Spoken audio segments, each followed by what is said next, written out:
एक बार की बात है, एक छोटे से गांव में एक गरीब किसान रहता था।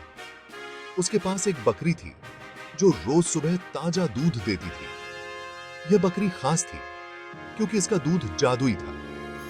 लेकिन बकरी ने एक शर्त रखी थी, मैं तुम्हें जितना भी दूध दूं, तुम केवल उसे पियो और किसी और को न दो। किसान ने बकरी की बात मान ली। उसने दूध पीकर अपनी गरीबी दूर की और खुशहाल जीवन बिताया। लेकिन एक दिन गांव में एक नई महिला आई। वह बहुत सुंदर और धनी थी और गांव वालों को अपने जादुई खजाने के बारे में बताया। जब उसने सुना कि किसान के पास जादुई बकरी है, तो उसने सोचा कि वह बकरी का दूध प्राप्त कर सकती है और अपनी खुशहाली बढ़ा सकती है। महिला ने किसान से बकरी की जानकारी के बारे में पूछा और उसकी बातों में आकर उसने किसान को धोखा दिया। उसने किसान को विश्वास दिलाया कि वह बकरी के दूध का सही तरीके से उपयोग करेगी और बकरी को नुकसान नहीं पहुंचाएगी। किसान ने विश्वास कर लिया और बकरी को महिला के पास भेज दिया।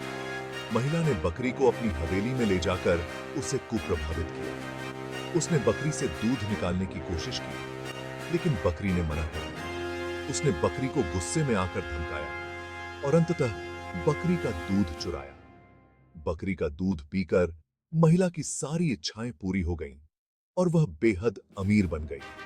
लेकिन जैसे ही महिला ने बकरी का दूध पिया, बकरी की जादुई शक्ति उसके शरीर में समा गई। महिला पर जादुई असर हुआ और उसने खुद को बकरी में बदलते हुए पाया।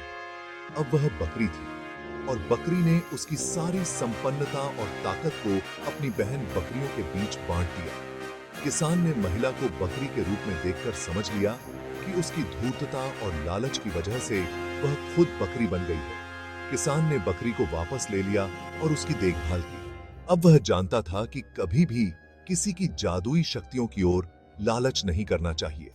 इस प्रकार बकरी के जादू ने महिला को सच्चाई सिखाई और किसान को सिखाया कि किसी भी शक्ति या धन की लालच नहीं करनी चाहिए। और इस प्रकार बकरी और किसान अपने अपने जीवन में खुशहाल और संतुष्ट रहे। इस दृश्य में हम देखते हैं कि महिला ने किस तरह धोखा दिया। उसने अपनी चालाकी से सबको मूर्ख बनाया, लेकिन हर धोखे का अंत होता है। अब हम देखते हैं कि बकरी के गलत प्रभाव के कारण क्या हुआ। बकरी ने अपने स्वार्थ के कारण बहुत सी समस्याएं पैदा की।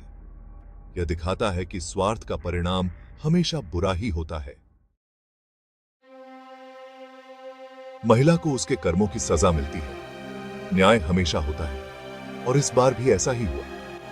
महिला को अपने किए का पश्चाताप करना पड़ा। अंत में किसान ने इस पूरी घटना से एक महत्वपूर्ण सीख ली। उसने समझा कि सच्चाई और ईमानदारी ही सबसे बड़ी ताकत है।